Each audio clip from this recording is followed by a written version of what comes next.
Oh, there, wanderer. Stay thy course a while and indulge an old man.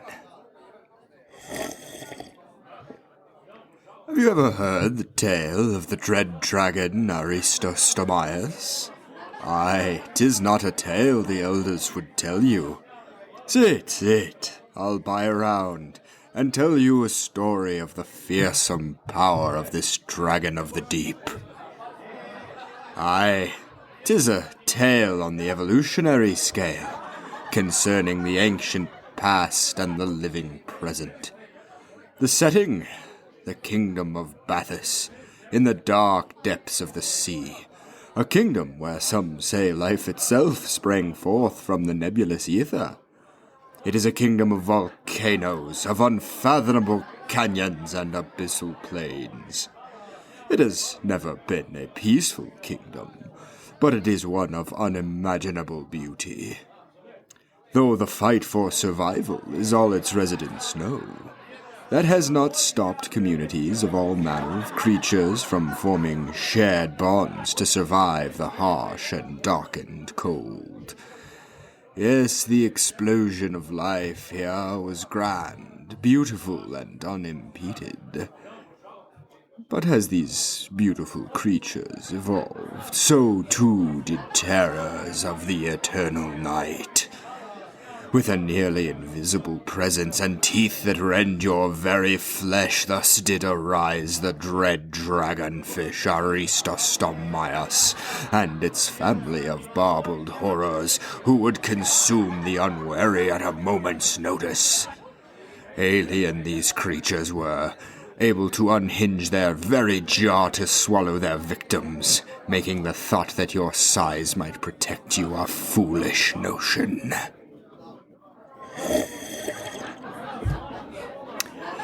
There is a saying in Bathus, you see. Beware the red light in an ocean of night, they say, for it may very well be your last glimpse of life.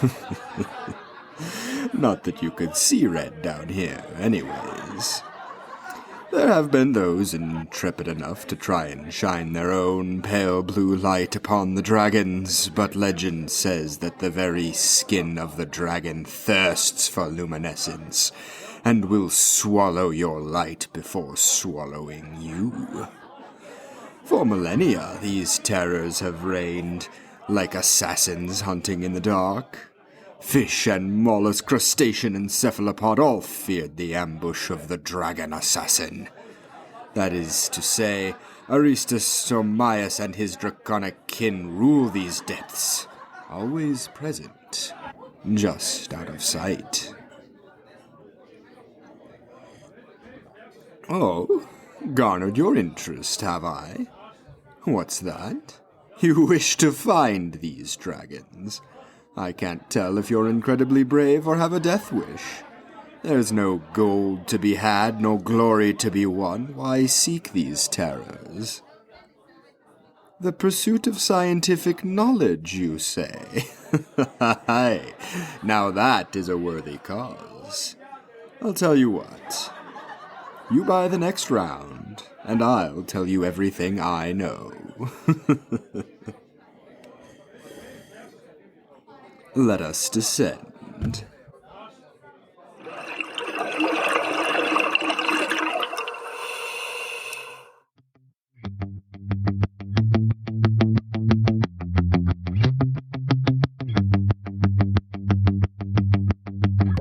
Oh hey, I didn't see you there. You're listening to Bio-DIVE-rsity, the podcast about pelagic paradigms and coral curiosities, where we bring the best in flippin' fun fish facts straight to your ear holes.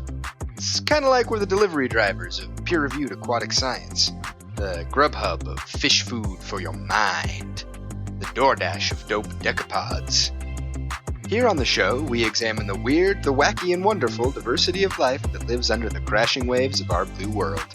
Using cutting-edge science as our guide, we dive deep into both the common and the rare, the exotic and the ugly. So tune in for the tuna, stick around for the scorpionfish. Let's descend.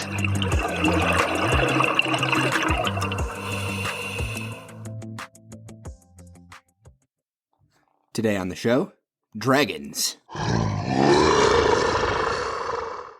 Real honest-to-goodness dragons. And we aren't talking Komodos either, although both dragons are ferocious hunters in their own ways. Today, we shine the spotlight on a family of some of the most scientifically fascinating residents of the Midnight Zone, though, as we'll find out later, shining any kind of light on them might be a little bit trickier than we think. My attentions keep returning to the deep sea, again and again, in part because of just the incredible variety of adaptations that let animals even live down here, and most of them do it so well. The dragonfish has some of the coolest. These adaptations will even bend the rules of physics to the fish's whims in ways that will blow your mind right into the water. Oh, no. That's not misspoken, my friend. These adaptations are so cool, they'll blow your mind out of the water, then trigger secondary timed charges, lighting an explosion of awesomeness that will send your mind plummeting right back down into the frothy sea. And you're gonna love it. This ferocious family of fish couldn't be more alien if they tried. Just the teeth of these creatures is enough to inspire nightmares the world over. And with teeth like these, you just know these fish are apex predators, hunters that rule the food chain at the top of their game. Normally, when you think about an apex predator, you immediately think of a shark, a wolf, or a crocodile. Big things that could bite your face off.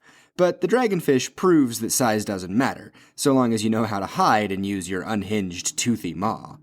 So hold on to your air supply, my friends. It's time to take a deep dive to meet this menace of the Midnight Zone, the tiny toothy terror, and winner of the so absolutely scary it's actually kind of cute contest, the dragonfish.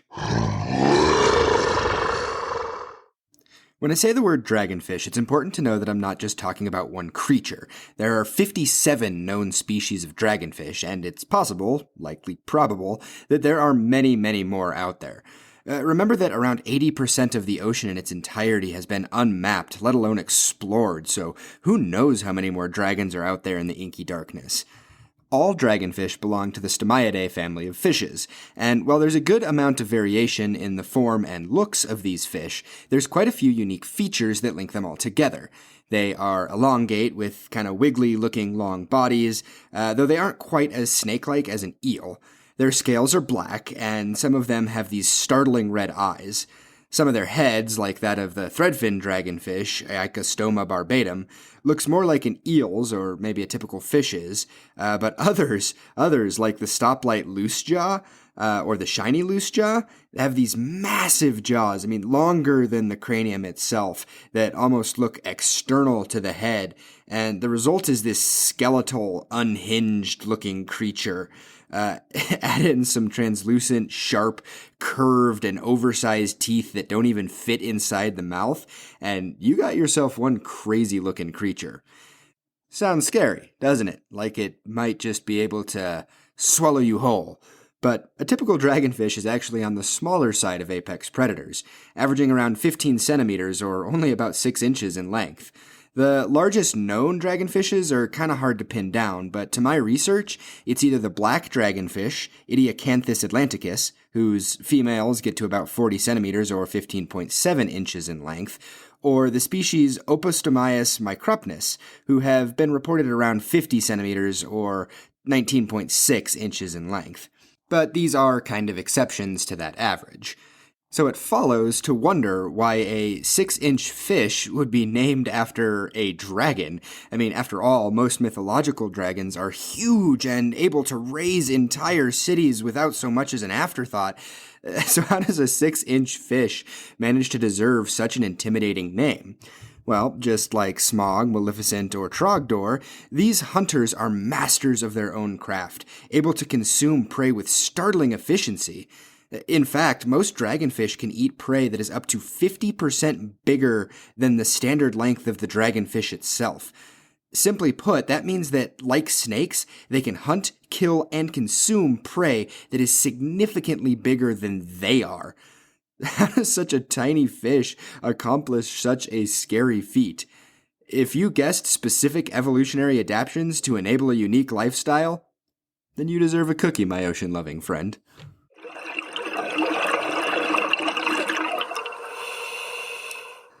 Life in the deep sea isn't easy. It's cold, it's under a lot of pressure, and it's widely thought that it's quite hard to even find prey, let alone capture and consume it. You need to be stealthy, you need to be fast, and you need to be powerful. But instead of being large and in charge, the dragonfish accomplish this by being one of the world's best assassins. Not only that, they are assassins with a particular skill to stay invisible. So let's see these assassination skills in action as we follow along a typical dragonfish as it hunts for its next meal. Most dragonfish are ambush predators, waiting while hidden until an unsuspecting fish wanders by, before BAM! It's over before the prey even knows what's happening. So here it is that we find the protagonist of this little story. Let's call it the dragon Aristostomias scintillians, the common name being the shiny Loosejaw. He's hanging, nearly motionless, a few inches above the murk of the abyssal plain. The fish is difficult, nearly impossible to see, except for the one part of it that it wants its prey to see. You see, hanging from the lower parts of the skeletal jaw, there's a lure, a small fleshy-looking appendage, flashing with blue light. Like many other members of the dragonfish family, the shiny Loosejaw uses a photophore, a bioluminescent lure, as bait. And a nearby crustacean, a shrimp by the looks of things, has taken notice and begins to approach. Now, it's up to the dragonfish to hide, but here on the abyssal plain, there aren't exactly massive coral structures to hide behind, and you can be sure as heck it isn't going to bury itself in the muck to make a den like some sort of antlion. So, instead, it just floats. Barely moving, it swims in plain sight. Hiding places are for losers, and you aren't about to accuse the dragon of the deep of being a loser, are you? I didn't think so. And yet, to the fast-approaching shrimp, there's nothing here but cold, black water. Yet on the other side, the dragonfish easily sees the unsuspecting crustacean approach and readies itself to strike. It should be obvious, but just in case it's not, life down here in the Midnight Zone is almost entirely devoid of light, so it makes sense that the shrimp wouldn't be able to see the main body of the dragonfish if there's no light to see by. It's pretty easy to just hide in the darkness, right? However, the strategy alone doesn't quite work. There's still a little bit of a problem for the dragonfish to overcome. Just because there's almost no light down here doesn't mean that there's absolutely no light. Several creatures will emit their own light sources using that adaptation that we call bioluminescence. Flashes of brilliantly colored lights down in the deep are pretty commonplace, as a myriad of animals down here use these lights to hunt, defend themselves, and to communicate. As stated before, even the dragonfish itself utilizes bioluminescence, with those appendages called barbels protruding from the lower jaw, lighting up and acting as the lure that drew the prey in. So, a flash of light from a nearby creature or the dragonfish itself could very easily expose the hungry hunter, and the shrimp could be alerted, darting away, leaving the dragonfish without a meal. However, the dragonfish comes prepared, and this is where the first of its unique adaptations come into play. We didn't even know about this fully until last year, 2020. Scientists looking into the scales of the dragonfish and other deep-sea hunters discovered that these scales are super unique within the animal kingdom. The scientists, using a spectrometer, measured the amount of light that, when shown upon the scales, ended up being reflected, and they found that the scales of this fish, were capable of literally eating the light. That is to say, any light being shown upon the fish would be absorbed at a rate of higher than 99.5%, leaving less than 0.5% of that light to be reflected back and able to be seen by any onlookers. Remember that our vision relies on reflected light to see anything. It's actually this light that bounces off an object and into our eyes that makes us register that object as being there. So if a given object didn't reflect any light, we literally couldn't see it. So the low rate at which these fish reflect light makes them extremely hard, if not entirely impossible to see, especially in an environment where the amount of light to be reflected is low to begin with. This scaly adaptation was so unique that scientists have actually given the color of these fish and this absorption phenomenon a new name: ultra black. How extra is that? Ultra black. Man, that sounds like something straight out of like an anime or a children's cartoon. You know, something like...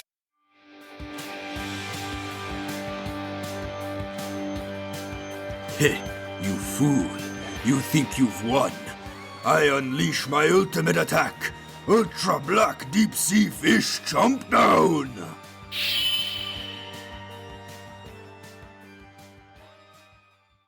But I digress. The ultra-black qualifier isn't exactly an exaggeration, though, as compared to an everyday black object, let's say a sheet of black construction paper or maybe a black coffee mug, a dragonfish's body is up to 20 times darker and less reflective. The record-setting fish from this study was actually an anglerfish, not a dragonfish, but according to the study, the anglerfish's scales reflected back a mere 0.044% of the light that was shown upon it. Hilariously, this actually caused problems for the researchers trying to photograph ultra-black specimens. As one Smithsonian research zoologist, Karen Osborne, put it didn't matter how you set up the camera or the lighting, they just sucked up all the light. So, what is it that is so different about these scales that make them so much darker than their typical black reef-dwelling cousins? Well, researchers needed an electron microscope to figure out that answer, and it does lie in the microscopic scale. When they looked at the skin cells of ultra-black fish, they found a bunch of organelles called melanosomes all densely packed together within the scale. Now, melanosomes are an organelle that exists, most oftentimes, for the sole purpose of synthesizing and carrying a pigment called melanin, which is something that we perceive as black. Now, melanin as a chemical is the most common light-absorbing pigment found in the animal kingdom, and ultra-black fish have a lot of it. Not only do they have a large quantity, the melanosomes that they found were also unique in their shape. They were more elongated in addition to being so densely packed together. So, after the electron microscope images were obtained, the researchers ran some fancy computer models on the melanosome geometry, and it was determined that the very shape of the melanosome itself was optimal for eating light. So we have a heckin' lot of melanin all arranged in a physically optimal way, and when you add those two things together, you get a lot of light absorption. I am not sure nature could get any better at eating light if it tried, though I look forward to the day that it proves that statement wrong.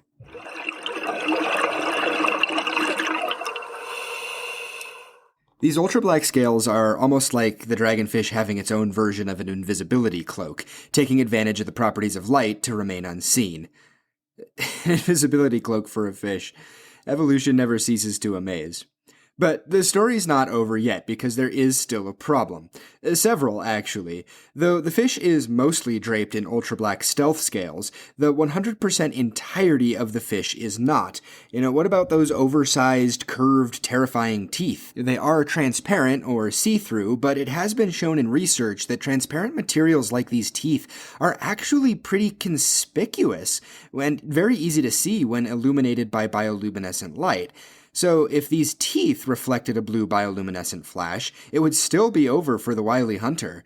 And remember, with such a huge jaw, the dragonfish can't just hide the teeth either. They are stuck on the outside of its mouth. But the dragonfish comes prepared, as adaptation number 2 in its arsenal of stealth really begins to shine. Or, rather, explicitly doesn't shine. As mentioned before, the teeth are transparent, which makes most people think that that's already practically invisible. However, this is not always the case, as the reason has to do with how light acts as it passes through a transparent material. When we talk about light like this, that puts us squarely back in the science realm of physics. Ooh, baby, that's right, my fish-loving friends. It's time for another exciting segment on fish physics, which, in case you didn't already know from previous episodes, is 153% cooler than regular physics, because fish are involved. Now, light is tricky, being that not quite a wave, not quite a particle stuff that a lot of nerdy people like to debate about. But for our purposes here, it's useful to think of the light as a straight line, shining from whatever its source is. When a ray of light hits a transparent material, part of the light passes through it. A truly transparent material will just let 100% of the light through without any change to the light itself. There's no reflection, there's no scattering, and the object would appear invisible. That line of light would just pass through, remaining straight. However, true transparency like this is not what we usually see in the real world. Most oftentimes, the light will encounter something in the material, impurities, odd angles, or the like, as passing through then will cause it to bounce or otherwise change course. It could reverse the direction of the light, bouncing back the way it came. That's what we call reflection. It could ever so slightly change the angle of the ray's trajectory, called refraction, or it could just get bounced in a random direction, called scattering. If you've ever seen a prism turn white light into a rainbow or seen Pink Floyd's album cover for Dark Side of the Moon, you've seen refraction in action. And if you've ever seen, anything ever, you've seen reflection and scattering in action. As I stated before, it's this bouncing of light off of an object and entering our eyes that actually lets us see that object. So that's a fast crash course there, but let's bring it all together. What this means is that if a material was 100% transparent, meaning that all light passed through it with absolutely no change or bouncing whatsoever, it would be invisible. There is no way any creature that uses light to see could see it. Most materials, including transparent materials, do have enough microscopic irregularities to interfere with the light passing through to some degree. Even if it's just a small percentage, some light will get reflected, refracted, or scattered, meaning that it could be seen. So that's why even clean glass isn't 100% invisible. So in research into other animals that use transparency as a form of camouflage, like deep-sea cephalopods, it has been demonstrated that under directed light, say like a bright flash of bioluminescence, the unavoidable internal light scattering of transparent tissue is enough to make the transparent animal brighter than the background, meaning that it is conspicuous and seeable as all heck. So then the question for the dragonfish and its teeth becomes, how much can you reduce the amount of light that gets reflected and scattered back to the eyes of a would-be prey animal? Enter nanocrystals. Researchers looking into the teeth of the dragonfish found something incredible. Like a lot of other animals, the teeth are comprised of two layers, the outer enamel-like layer and the inner dentin layer. Both layers were examined under electron microscopy, and both layers were shown to be comprised in some way of really, really small crystalline-looking structures. I'm talking like 1 nanometer wide and 25 nanometers long. Each of these nanocrystals, making up the overall nanostructure, was determined to be made of collagen and or hydroxyapatite, a chemical you might recognize if you listen to episode 5 of this very podcast. The geometry of these nanocrystalline structures, or nanocrystals, was tested, and lo and behold, this crazy structure dramatically reduced the scattering of light that happened as directed light was passed through.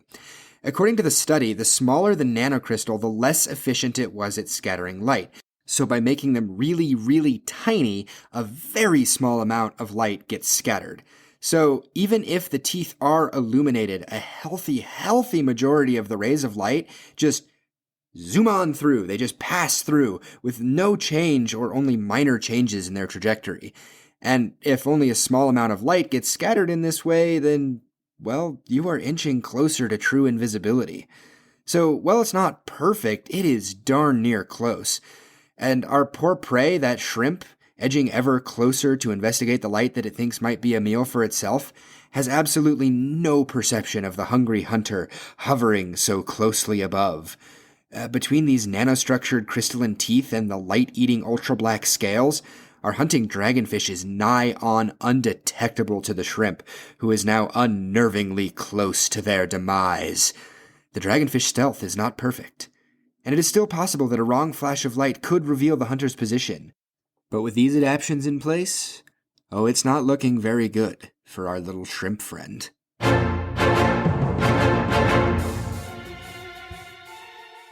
The game's not quite over for the shrimp, though, because all of this still doesn't solve the problem of how the dragonfish itself can see in the darkness.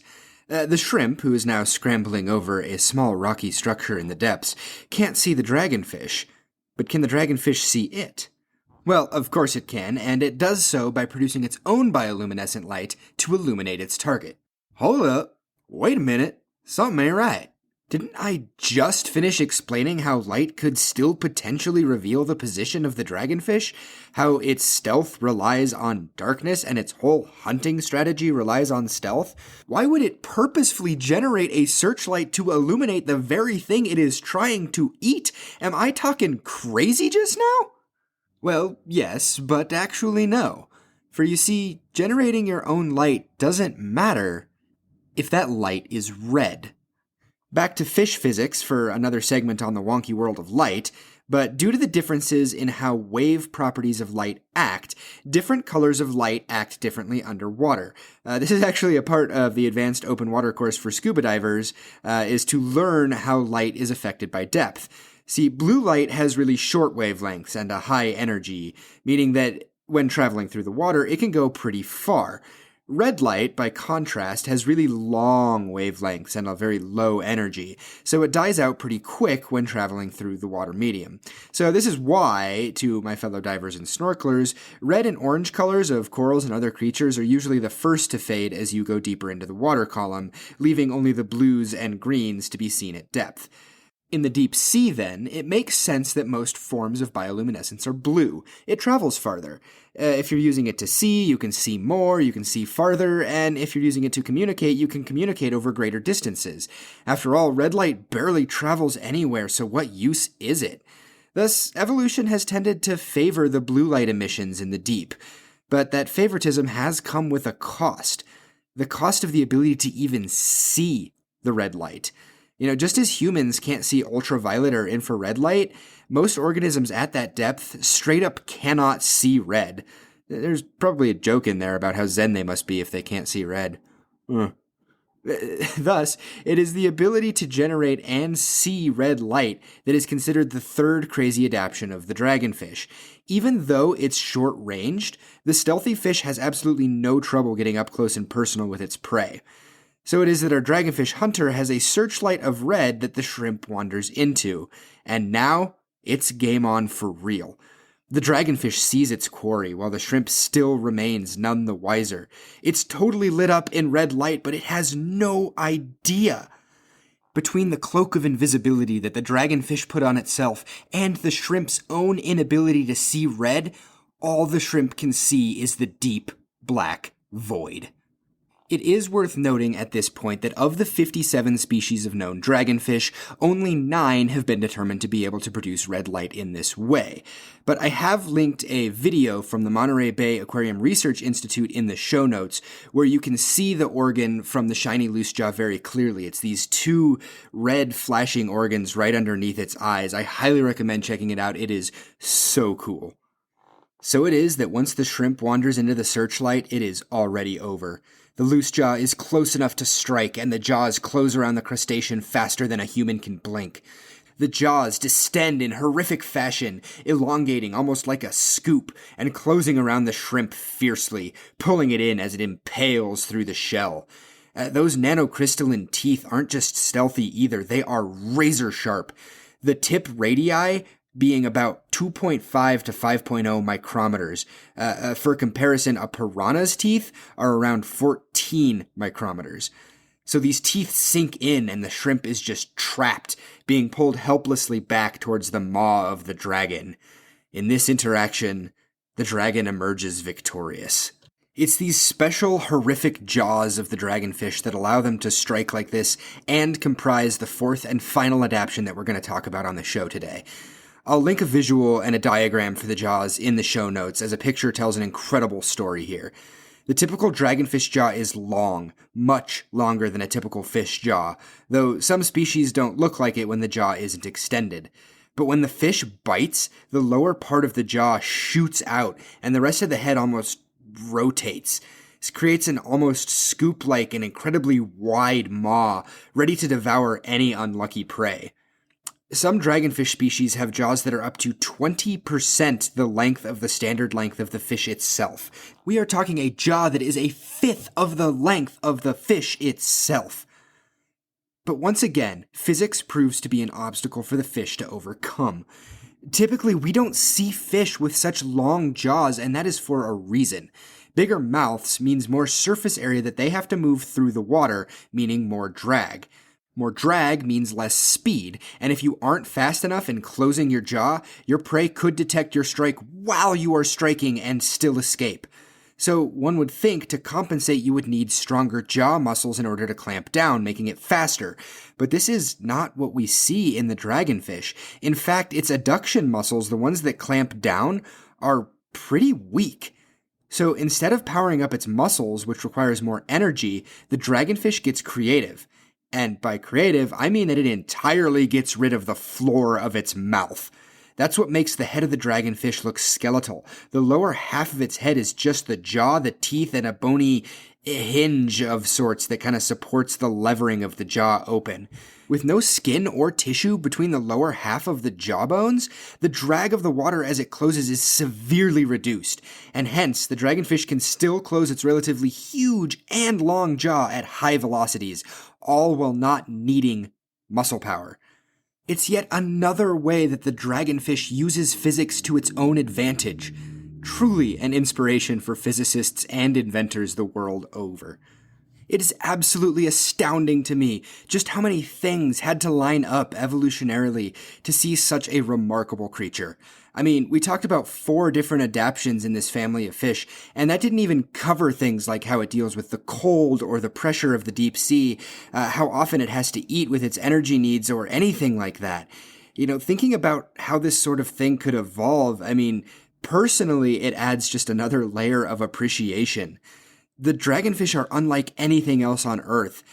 They're not only able to cope with the harsh physics and realities of deep-sea living, they adapt to it and bend those same physical realities to their advantage. Though these fishes may only average 6 inches, in this Fish Nerd's book, they earn and deserve their ferocious title of dragon. Who knows? Give it a few more millennia, and the next thing you know, you'll be telling me that they can breathe fire. Or at least superheated water. That's going to wrap up today's episode of Bio-Diversity. I hope you enjoyed it. While they may not guard intense treasure hoards or fight Arthurian knights on the regular, I hope that you're convinced that these dragons of the deep truly rival those mythological creatures of legend. And remember, if the dragonfishes teach us anything, it's that just because you don't hunt or, well, do things in the way that people expect, or you don't look a certain way or are a certain size, that doesn't mean that you aren't unique, awesome, lovable, and all around great at what you do. Now, if you'll excuse me, I'm off to go read more papers on fish physics. I'll see you guys next time.